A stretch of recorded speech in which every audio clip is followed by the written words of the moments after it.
So, ang aton nga, ano siya, pinakvet.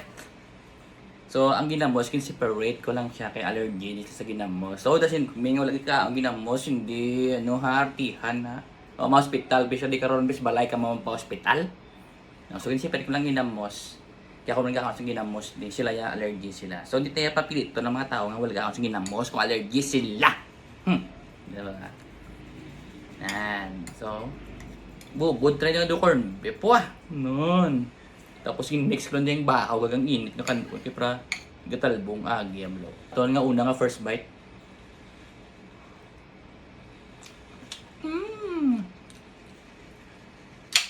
Kanamit tuan. Talbon man na ang kanon sa kaldero mo. Ham kanamit tan. So, shout out sa inyo tanan ha. Especially sa mga house tatay, kay mga house nanay, nga man dirigma. Like and follow and share.